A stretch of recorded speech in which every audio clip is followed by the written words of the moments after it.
வணக்கம் மாணவர்களே. அணிகள் பாடத்தில் இன்றைக்கி நம்ம பார்க்க போகிறது அணிகளின் மீதான செயல்கள். அதாவது இதுக்கு முன்னாடி அணினா என்ன, அணியில் என்னென்ன வகைகள் இருக்குது அப்படிங்கிறத சில எடுத்துக்காட்டுகளோடு நம்ம என்ன செஞ்சோம் பார்த்தோம். இங்கே அணிகளின் மீதான செயல்கள், அதாவது இரண்டு அணிகளை கூட்டுறது எப்படி, ஒரு அணியிலிருந்து இன்னொரு அணியை கழிக்கிறது எப்படி, ஒரு அணியை இன்னொரு அணியை பெருக்குவது, இந்த மாதிரி செயல்பாடுகளை நம்ம பார்க்க போகிறோம். இன்னொன்று திசையிலி பெருக்கல் அப்படின்னு ஒன்று இருக்குது, அதையும் நம்ம என்ன செய்ய போகிறோம், இங்கே நம்ம பார்க்க போகிறோம்.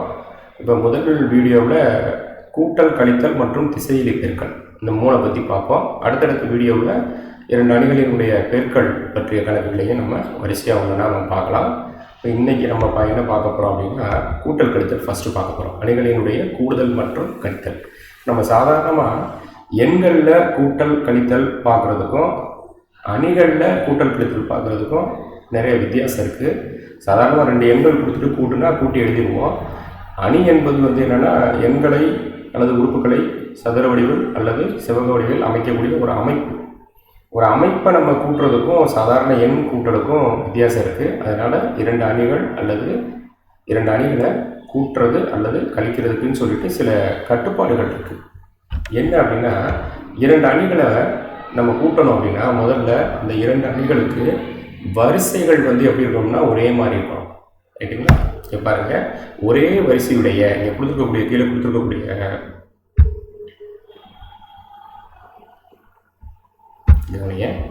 பாருங்கள், ஒரே வரிசையுடைய இரண்டு அணிகளைத்தான் பாருங்கள், ஒரே வரிசையுடைய இரு அணிகளைத்தான் கூட்டவோ அல்லது கழிக்கவோ முடியும். ரைட்டுங்களா? அது வரிசை வேறு வேறையாக இருந்துச்சுன்னா அந்த ரெண்டு அணிகள் என்ன செய்ய முடியாது, கூட்டவும் முடியாது, கழிக்கவும் முடியாது. வேறு வேறு வரிசையுடைய அணிகள் கொடுத்துட்டு கூட்டுங்க அல்லது கழின்னு சொன்னாங்க அப்படின்னா இதை கூட்ட கழிக்க இயலாதுன்னு ஒரே வரையில் என்ன செஞ்சலாம், நம்ம முடிச்சிடலாம். அப்போ இரண்டு அணிகளை கூட்டணும் அல்லது கழிக்கணும் அப்படின்னா முதல்ல இரண்டு அணிகளினுடைய வரிசைகள் ஒரே மாதிரியானதாக இருக்க வேண்டும். இது முதல் கட்டுப்பாடு. ரைட்டுங்களா? சரி, கூட்டணும். எப்படி நம்ம கூட்டணும் அல்லது கழிக்கணும் அப்படின்னா, இரு அணிகளை கூட்டுவதற்கோ அல்லது கழிப்பதற்கோ என்ன செய்யணும் அப்படின்னா, அந்த அணிகளில் இருக்கின்ற ஒத்த உறுப்புகளைத்தான் கூட்டவோ அல்லது கழிக்கவோ முடியும். ஒத்த உறுப்புகள்னால் என்னன்னு இதுக்கு முன்னாடி சொன்ன வரையறை பகுதிகளிலே நம்ம கொஞ்சம் தெளிவாக விளக்கம் கொடுத்துருப்போம். சரிங்களா? அந்த நேருக்கு நேராக இருக்கக்கூடிய அந்த உறுப்புகள் அது ஒத்த உறுப்புகள். அந்த ஒத்த உறுப்புகளை தான் நம்ம என்ன செய்யணும், கூட்டணும். முதல்ல கூட்ட முடியுதா கழிக்க முடியுதாங்கிறத நம்ம செக் பண்ணணும். அதற்கான என்ன வழியை சொன்னோம், ஒரே வரிசையுடைய இரண்டு அணிகளைத்தான் நம்ம என்ன செய்ய முடியும், கூட்ட முடியும், கழிக்க முடியும். வெவ்வேறு வரிசையாக இருந்தால் அதை கூட்டவும் முடியாது, கழிக்கவும் முடியாது. ரைட்டுங்களா? இதுவே ஒரு 4-5 தடவை இப்போ உங்களுக்கு சொல்லிட்டேன்.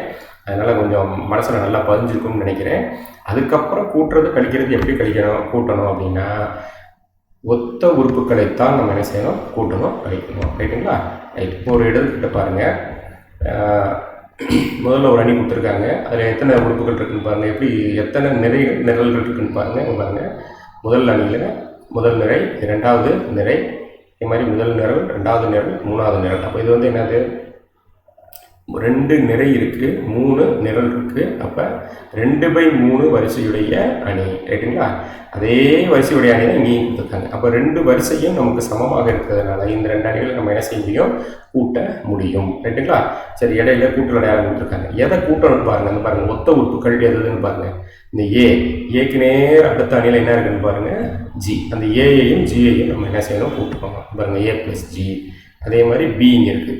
பிக்கு நேரம் இங்கே அடுத்த அணியில் ஒத்த உறுப்பு எது அப்படின்னா ஹெச். அந்த பியையும் ஹெச்சையும் என்ன செய்யணும், நம்ம கூட்டணும். அப்போ B+H. பார்த்துக்கோங்க. அடுத்தது பாருங்கள், சியோட அடுத்த அணியில் இருக்கக்கூடிய ஒத்த உறுப்பு என்னென்னா ஐ. அப்போ C+I. அதை தான் இங்கே போட்டுருக்கோம்.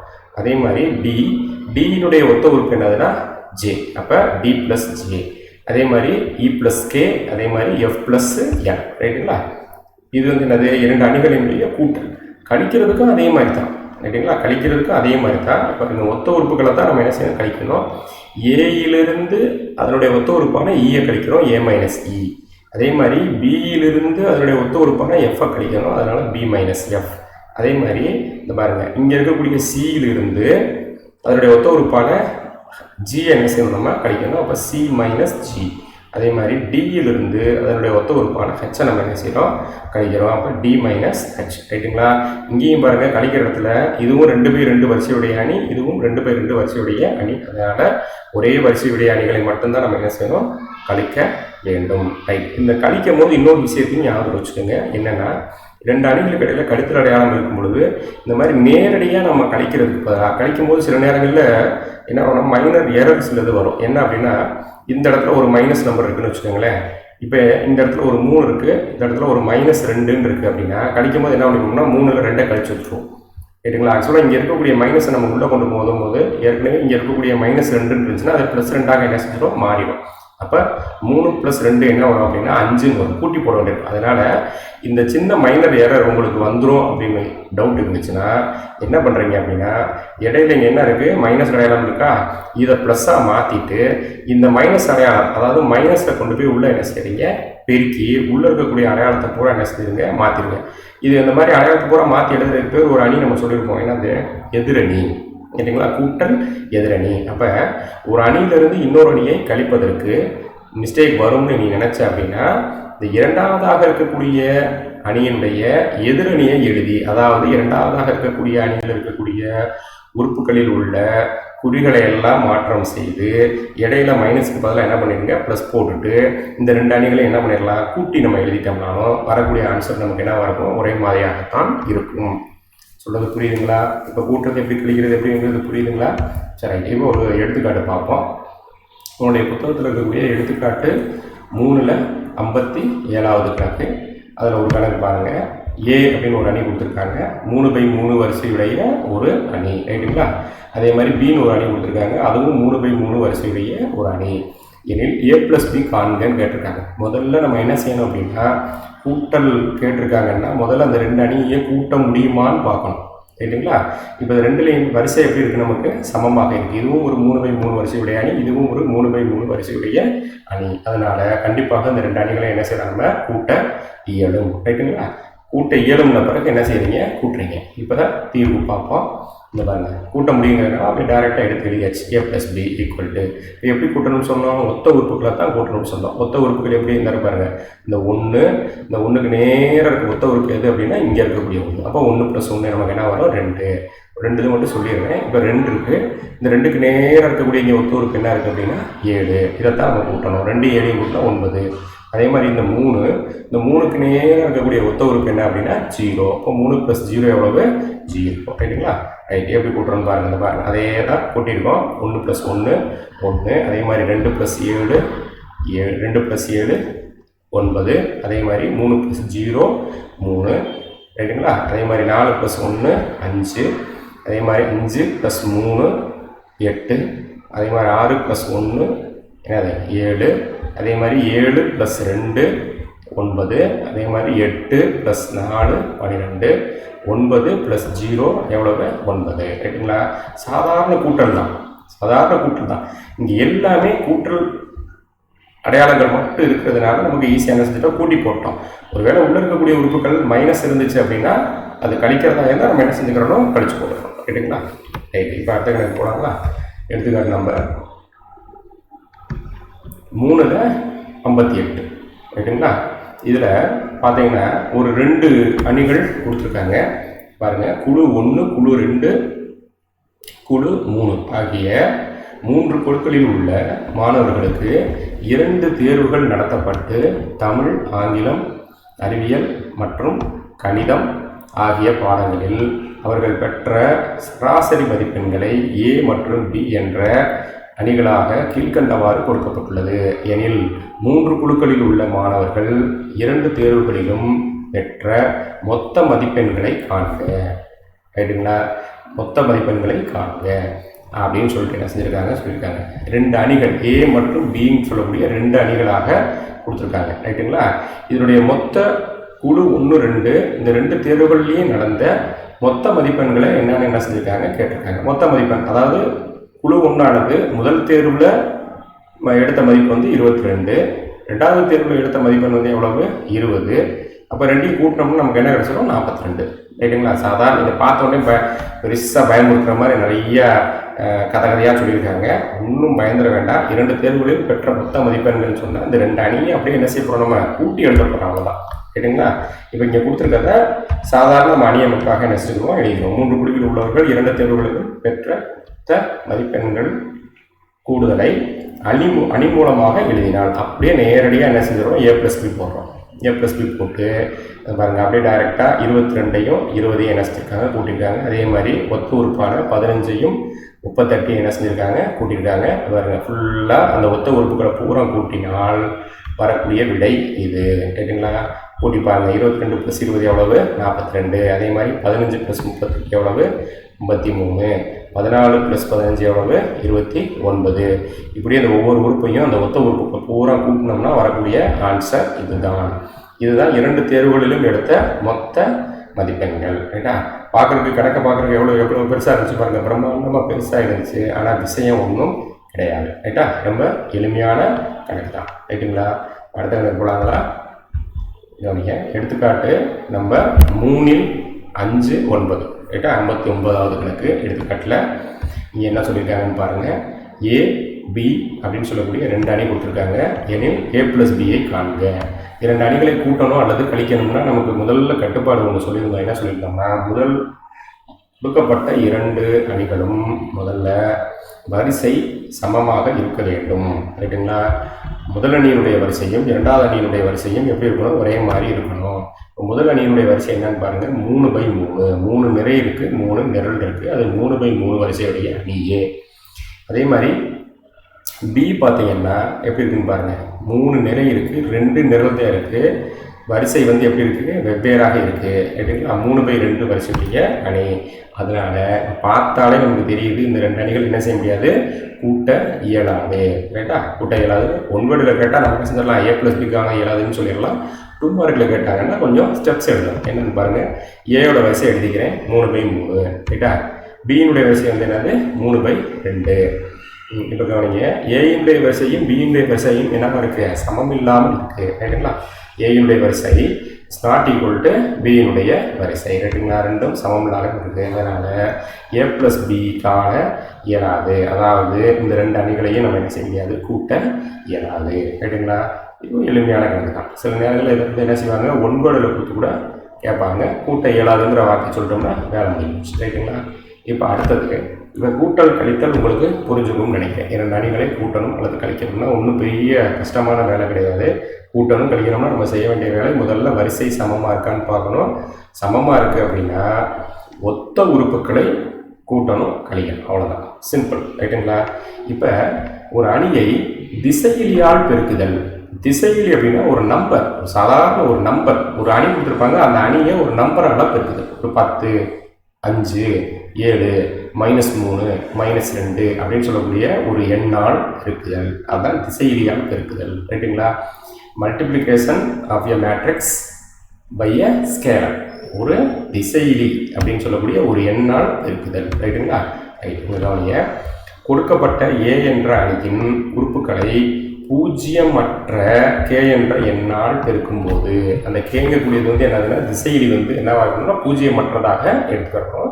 கொடுக்கப்பட்ட A என்ற அணி எந்த வரிசையுடைய அணி, அது என்ன வரிசை வேணாலும் இருக்கலாம். ரைட்டுங்களா? ஒரு அணி கொடுக்குறாங்க, அதனுடைய உறுப்புகளை 0மற்ற K என்ற எண்ணால் பெருக்கும் பொழுது கிடைக்கும் புதிய அணி KA ஆகும். அதாவது ஒரு அணியில் இருக்கக்கூடிய ஒவ்வொரு உறுப்பையும் ஒரு குறிப்பிட்ட எண்ணால் நம்ம பெருக்கணும். ஒரு 2ன்னு சொல்கிறாங்க, 2ஆல் உள்ளே இருக்கக்கூடிய ஒவ்வொரு உறுப்பையும் 2ஆல் நம்ம பெருக்கணும்னா கிடைக்கக்கூடிய அந்த புதிய அணி தான் K × A. அதாவது 2னா 2 × A 2A. அதுதான் திசையிலி பெருக்கல்.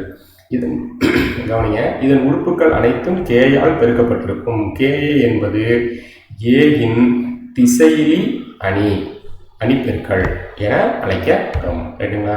ஒரு எடுத்துக்காட்டு பாருங்கள், உனக்கு எளிமையாக புரியும். இப்போ ஏன்னு ஒரு அணி கொடுத்துருக்கோம். அதில் உனக்கு நம்பர்ஸ் கொடுக்காம நான் சும்மா ABCDனே கொடுத்துருக்கேன்.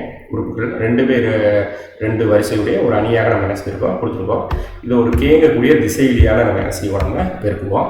பாருங்க, KA = ஒரு கேயால் பெருக்கணும்னா உள்ளே இருக்கக்கூடிய ஒவ்வொரு உறுப்பையும் அந்த கேங்கக்கூடிய என்னால் நம்ம என்ன செய்யணும் பெருக்கணும். இதில் கே என்பது திசையிலி, ரைட்டுங்களா? உதாரணத்துக்கு நான் 2ன்னு சொன்னேன்னா 2ஆல் பெருக்கணும்னா என்ன வரும்? நமக்கு உள்ள 2A 2B 2C 2D வரும், ரைட்டுங்களா? அத்தனை எண்களையும் உள்ளே இருக்கக்கூடிய அனைத்து உறுப்புகளையும் அந்த திசையிலியால் நம்ம என்ன செய்யணும்? பெருக்கி எழுதணும். அதுக்கு பேர் தான் திசையிலி பெருக்கல், ரைட்டுங்களா? ரைட். இப்போ அதை யூஸ் பண்ணி ஒரு கணக்கு எடுத்துக்காட்டு 3 ல் 60. இப்போ ஏ பி அப்படின்னு சொல்லக்கூடிய 2 அணிகள் கொடுத்துருக்காங்க. கொடுத்துட்டு இங்கே பாருங்கள் என்ன கேட்டிருக்காங்கன்னா 2A + Bன்னு கொடுத்துருக்காங்க. அதை காண்பேன்னு கேட்டிருக்காங்க. அதாவது என்ன பண்ணணும்? ஏ என்ற அணியை 2ஆல் பெருக்கி 2 என்ற திசையிலியால் பெருக்கி அதை எதோட கூட்ட சொல்கிறாங்க? பியோட கூட்ட சொல்கிறாங்க. கவனிங்க, ஒரு அணியை ஒரு திசையிலியால் பெருக்கிறதுனால வரிசையானது என்ன செய்யாது? மாறாது, ரைட்டுங்களா? நம்பரை கொண்டு போய் உள்ளே பெருக்கிற போல தான். அதனால் வரிசையானது என்ன செய்யாது? மாறாது. இப்போ இது 2 என்ன பண்ண சொல்லியிருக்காங்க? கூட்ட சொல்லியிருக்காங்க. முதல்ல இது 2 கூட்ட முடியுமான்னு பார்க்கணும். இப்போ பாருங்கள், ஏ 3/3 வரிசையுடைய அணி, பி வந்து 3/3 வரிசையுடைய அணி. அப்போ இந்த 2 அணியை நம்ம என்ன செய்ய முடியும்? கண்டிப்பாக கூட்ட முடியும். அப்போ ஒரு எண்ணால் பெருக்கி கூட்டினாலும் நம்மளால் என்ன செய்ய முடியும்? கூட்ட முடியும். அப்போ என்ன செய்யலாம்னு பாருங்கள். நீங்கள் கொடுத்துருக்கக்கூடியதை எழுதிக்கிறோம். 2A + B. இந்த பாருங்கள், 2 அப்படியே எழுதிக்கிறோம். எந்த மாற்றம் செய்யலை, 2 அப்படியே எழுதிட்டோம். ஏ அப்படிங்கிறதுக்கு பதிலாக இந்த ஏ என்ற அணியை அப்படியே என்ன செஞ்சாச்சு? எழுதியாச்சு. கூட்டல், இந்த கூட்டலுக்கு பதிலாக கூட்டல் போட்டாச்சு. பிக்கு பதிலாக இந்த பிங்கிற அணியை என்ன செஞ்சாச்சு? எழுதியாச்சு. இப்போ இது உடனே நேரம் என்ன செஞ்சிடக்கூடாது? கூட்டிடக்கூடாது. வெறுமனே 2 அணிகள் மட்டும் இருந்துச்சுன்னா நேரடியாக கூட்டி எழுதிடலாம். ஆனால் ஒரு அணிக்கு முன்னாடி ஒரு நம்பர் என்ன செஞ்சுக்கிட்டு இருக்கு? ஒரு திசையிலியானது பெருக்கிக்கிட்டு இருக்கு. முதல்ல நம்ம என்ன பண்ணணும்னா இந்த திசையிலியை கொண்டு போய் உள்ளே இருக்கக்கூடிய உறுப்புகளில் பெருக்கிட்டு அதுக்கப்புறம் தான் இந்த 2 அணிகளையும் நம்ம என்ன செய்யணும்? கூட்டணும், ரைட்டுங்களா? இப்போ இந்த 2ஆல் உள்ளே இருக்கக்கூடிய ஒவ்வொரு உறுப்பையும் பெருக்கிறீங்க. இந்த பாருங்கள், 2 × 7 எவ்வளவு? 14. இங்கே கவனிங்க, இந்த அணியை மட்டும்தான் இந்த 2 பெருக்கிக்கிட்டு இருக்கு. நல்லா கவனமாக கவனிக்கணும். இதில் நீ சின்ன எரர் பண்ணிடுவீங்க. முதல் அணியை மட்டும்தான் 2 பெருக்கிக்கிட்டு இருக்கு. அதனால இந்த 2ஆல் இந்த முதல் அணியை மட்டும்தான் என்ன செய்யணும்? பெருக்கணும். மறதியாக இந்த 2 வச்சு எல்லாத்தையும் பிடிச்சி என்ன செய்யறாதீங்க? பெருக்கிறாதீங்க. இப்போ 2ஆல் நம்ம உள்ள பெருக்கிறோம். நல்லா கவனிங்க. அதை பாருங்கள், 2ஆல் பெருக்கணும்னா 2 × 7 14, 2 × 8 16, 2 × 6 12. அதே மாதிரி உள்ளே இருக்கக்கூடிய ஒவ்வொரு உறுப்பையும் 2ஆல் பெருக்கி முதல் அணியை என்ன செஞ்சிச்சு? உருவாக்கியாச்சு. இப்போ 2ஆவது அணி அதை அப்படியே தான் கீழே இறக்கியிருப்போம். பாருங்கள், அப்படியே இறக்கியிருப்போம். இப்போ சாதாரணமாக 2 அணிகளினுடைய கூடுதலாக அதை என்ன செஞ்சிச்சு? மாறிடுச்சு.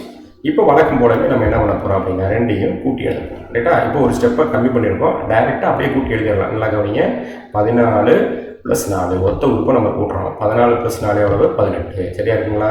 அதே மாதிரி 16ஓட இந்த 11 என்ன செய்யணும்னா அதனுடைய ஒத்த உறுப்பான 11 நம்ம கூட்டினோம்னா 27. அதே மாதிரி 12ஓட இங்கே -3 கூட்டத்தான் செய்யணும். ஆனால் அது -3 இருக்கிறதுனால நம்ம என்ன பண்ண போகிறோம்? கழிக்க போகிறோம். 12ல் 3 போச்சுன்னா எவ்வளவு? 9. ரைட். அடுத்து பாருங்கள், 2 - 1 அப்போ எவ்வளவு? 1. 2ல் 1 போச்சுன்னா 1. 6 + 2 எவ்வளவு? 8. 18 + 4 எவ்வளவு? 22. அடுத்து பாருங்கள், -8 இங்கே என்ன இருக்குது? +7, ரைட்டா? அடையாளம் வெவ்வேறாக இருக்கிறதுனால நம்ம என்ன செய்யணும்? கழிக்கணும். அப்போ பெரிய நம்பரில் சின்ன நம்பரை கழிக்கிறீங்க. 8ல் 7 போச்சுன்னா 1. பெரிய நம்பரில் மைனஸ் இருக்கிறதுனால -1, ரைட்டுங்களா? அடுத்தது 6ல் 5 கூட்டினோம்னா 11. ரெண்டுமே கூட்டல் அடையாளம் இருக்கிறதுனால 2ஐயும் கூட்டி எழுதிடுறோம். இங்கே -2 இங்கே +0 இருக்குது. 0க்கு மதிப்பு இல்லை, 2 விட்டுறலாம். அந்த -2 அப்படியே என்ன செஞ்சிடறோம்? இறக்கிறோம், ரைட்டுங்களா? எப்படி கூட்டிட்டு புரியுதுங்களா? ரைட். அடுத்த கணக்கு போகலாங்களா? அடுத்த கணக்கு பாருங்கள். எடுத்துக்காட்டு 3ல் 61. இது பாருங்கள், கொஞ்சம் பின்னமாக இருக்குது. அதனால் கொஞ்சம் கவனமாக கவனிங்க. சாதாரண கூட்டல் கழித்தல் தான். பின்னமாக இருந்தாலே நமக்கு கொஞ்சம் டல் ஸ்டூடெண்ட் வந்து கொஞ்சம் கஷ்டப்படுவீங்க. அதனால் கொஞ்சம் கவனமாக கவனிங்க. ஏ பின்னு சொல்லக்கூடிய 2 அணிகள் கொடுத்துருக்காங்க. முதல்ல இங்கே பாருங்கள், அந்த ஏயை 4ஆல் பெருக்கி பியை 3ஆல் பெருக்கி கழிக்க சொல்லியிருக்காங்க, ரைட்டுங்களா? ரைட். அதுபடி கழிக்கணும், அவ்வளோதான், ரைட்டுங்களா? ஏயில் ஏங்கக்கூடியதை 4ஆல் பெருக்கணும், பியை வந்து 3ஆல் பெருக்கி என்ன செய்யணும்? கழிக்கணும். அப்போ வரிசை சமமாக இருந்தால் மட்டும்தான் இந்த வேலையவே நம்ம செய்ய முடியும். முதல்ல வரிசை சமமாக இருக்கான்னு பாருங்கள். இரண்டினுடைய வரிசைகளும் நமக்கு என்னவாக இருக்குது? சமமாக இருக்குது. இதுவும் 3/3, இதுவும் 3/3. அதனால் கண்டிப்பாக நம்ம என்ன செய்ய முடியும்? பெருக்கி கழிக்க முடியும், ரைட்டுங்களா? அப்போ முதல் கணக்கு மாதிரியே தான். இப்போ முதல் அணியை பாருங்கள், 4A - 3B = இங்கே பாருங்கள், 4 × முதல் அணியை எழுதிட்டோம், -3 × 2ஆவது அணியை எழுதிட்டோம், ரைட்டுங்களா? அப்போ இதில் இந்த 4 வச்சு உள்ள எல்லா உறுப்புகளையும் என்ன செய்யணும், பெருக்கணும். அதே மாதிரி இங்கே ஒரு வேலையை செஞ்சுருங்க. 3ஆல் நம்ம இங்கே பெருக்கிறதுக்கு பதிலாக இங்கே மைனஸ் இருக்கு இல்லையா, ஏற்கனவே நான் உனக்கு இந்த கணிக்கும் போது ஒரு உதாரணம் சொன்னேன். இந்த இடையில ப்ளஸ்ஸை மாற்றிட்டோம்னா நமக்கு கூட்டுறதுக்கு ஈஸியாக இருக்கும். அதனால் இந்த -3ஓட சேர்த்து இதை நீங்கள் பெருக்கிட்டீங்கன்னா இடையில நீங்கள் என்ன போட்டுக்கலாம் அப்படின்னா ப்ளஸ் போட்டுக்கலாம். ரைட்டுங்களா? ரைட்டு. இப்போ பாருங்கள் என்ன பண்ணுறோன்னு பாருங்கள். இந்த 4ஆல் உள்ளே பெருக்கிடுங்க. 4 5 20. அதே மாதிரி 4 16. ரைட்டுங்களா? அதே மாதிரி 4 2 8 -8. 4 × -2 -8. அதே மாதிரி 4 × 1/2. ரைட்டா? 4 1/2 2 அப்படி எடுத்துக்கலாம். இல்லை இது 4ஆல் நான் உள்ள இங்கே பெருக்கும்போது 4/2ன்னு வரும். 4/2 அடிச்சு போட்டோம்னா என்ன வரும், 2. அதே மாதிரி 4 × 3/4. 4ஆல் இதை பெருக்கும்பொழுது 4 என்ன செஞ்சிடும், கேன்சல் ஆகிடும். மிச்சம் 3 மட்டும் மிச்சம் இருக்கும். அதே மாதிரி 4 × √2 4 √2. ரைட்டுங்களா? 4 × 1 4, 4 × 9 36, 4 16. ரைட்டுங்களா? அதே மாதிரி இது மைனஸோடு சேர்த்து பெருக்க சொன்னேன் அதனால் என்ன பண்ணுறாங்க, ப்ளஸ் போட்டுடலாம். ரைட்டுங்களா? மைனஸோடு பெருக்கும்போது மைனஸ் × மைனஸ் என்ன ஆகி போயிடும், ப்ளஸ் ஆகிடும். 3 + 21 அதே மாதிரி 3 12 ப்ளஸ் × மைனஸ் என்ன ஆகி போயிடும், -12. அதே மாதிரி இங்கே பாருங்கள், -3 வச்சு -3 பெருக்கிறோம். மைனஸ் × மைனஸ் ப்ளஸ்ஸு, அப்போ +9. ரைட்டு பாருங்கள். இங்கே பாருங்கள், மைனஸ் இது ப்ளஸ்ஸு, அப்போ மைனஸ் × ப்ளஸ்ஸு -3/4. ரைட்டா? அடுத்தது இங்கே அடிக்கிற மாதிரி எதுவும் இல்லை. இந்த 3 கொண்டு போய் நான் பெருக்கும்போது இதில் அடிக்கிற மாதிரி வராது. அதனால் உண்மையான 21/2 மைனஸ் இருக்கிறதுனால -21/2. அடுத்தது 3 9 -9. ரைட்டா? அடையாளம் வேறு வேறு இருக்கிறதுனால மைனஸ். அடுத்து 3 15 -15. 3 18 மைனஸ் × மைனஸ் என்ன ஆகிப்போம், +18. அடுத்தது 9 27 மைனஸ் × ப்ளஸ்ஸு -27. ரைட்டுங்களா? இப்போ வெளியில் எதுவுமே நம்பர் இல்லாமல் என்ன செஞ்சாச்சு, 2 அணிகளாக மட்டும் என்ன செஞ்சாச்சு, மாற்றியாச்சு. இடையில கூட்டல் அடையாளம் இருக்குது. இப்போ நம்ம செய்ய வேண்டியது என்னென்னா கூட்டி எழுதணும். அவ்வளோதான். இந்த 2 உறுப்புகளை என்ன செய்யணும்னா கூட்டி எழுதணும். ரைட்டா? மொத்த உறுப்புகளை கூட்டணும். இப்போ 20ல் இந்த 21 கூட்டினோம்னா என்ன கிடைக்கும், 42. ரைட். எப்படி கூட்டியிருக்கோம் பாருங்க, 20 + 21 41. 42ன்னு சொல்லிட்டு 41. அதே மாதிரி 16 இங்கே -12 இருக்குது. 16ல் 12 போச்சுன்னா 4. ரைட்டுங்களா? -8 + 9. ரைட்டுங்களா? அடையாளம் வேறு வேறையாக இருக்குது, கழிக்கணும். பெரிய நம்பரான 9ல் 8 கழிச்சிங்கன்னா என்ன வரும், 1. பெரிய நம்பரில் ப்ளஸ் இருக்கிறதுனால +1. அதே மாதிரி 2 -3/4 அப்படின்னு இருக்குது. 2ல் 3/4 நம்ம கழிக்கணும். இதை நம்ம டைரெக்டாக கழிக்கிற மாதிரி கழிக்கலாம். 2 3/4ங்கிறது 3/4. ரைட்டுங்களா? உங்களுக்கு தெரியும் 3/4. அப்போ 2ல் 3/4 கழிச்சோம்னா 1/4 வரும். 1/4ங்கிறது 5/4. இல்லைன்னா குறுக்கு பெருக்கம் பண்ணி போடுங்க. 2 -3/4ங்கிறத குறுக்கு பெருக்கம் பண்ணி போட்டிங்கன்னா உங்களுக்கு கரெக்டாக வந்துடும். 2 -3/4 கிராஸ் மல்டிப்ளிகேஷன் இருக்கு இல்லையா, பண்ணி போட்டிங்கன்னா ஆட்டோமேட்டிக்காக 5/4 என்ன செஞ்சிடும், கிடச்சிடும். அதே மாதிரி 3 -21/2 அதையும் கிராஸ் மல்டிப்ளிகேஷன் பண்ணி போட்டேன்னா -15/2. இங்கே பாருங்க, 4 √2 -9. இங்கே ரூட்டில் இருக்கிறதுனால விகிதமுறா மூலமாக இருக்கிறதுனால நம்ம அப்படியே என்ன செய்யறோம், கழிச்சு போட்டுறோம். அதை நம்ம சுருக்க முடியாது. அதனால் 4 √2 -9 அப்படியே என்ன செஞ்சிடறோம், எழுதிடும். அதே மாதிரி 4 -15 இது முழு நம்பராக இருக்கிறதுனால டைரெக்டாக கழிச்சிடலாம். 15ல் 4 போச்சுன்னா -11. பெரிய நம்பரில் மைனஸ் இருக்கிறதுனால -11 போட்டுறோம். அடுத்து 36 18 ரெண்டுமே ப்ளஸ்ஸாக இருக்கிறதுனால கூட்டி போட்டுறோம். 54. 16 -27 அடையாளம் வேறு வேறையாக இருக்கிறதுனால கழிச்சு போடுறோம். கழிச்சோம்னா 11. பெரிய நம்பரில் மைனஸ் இருக்கிறதுனால -11. ஓகேவா? நன்றி. அடுத்த வீடியோவில் இன்னும் சில கணக்குகளை என்ன செய்வோம் பார்ப்போம். நன்றி.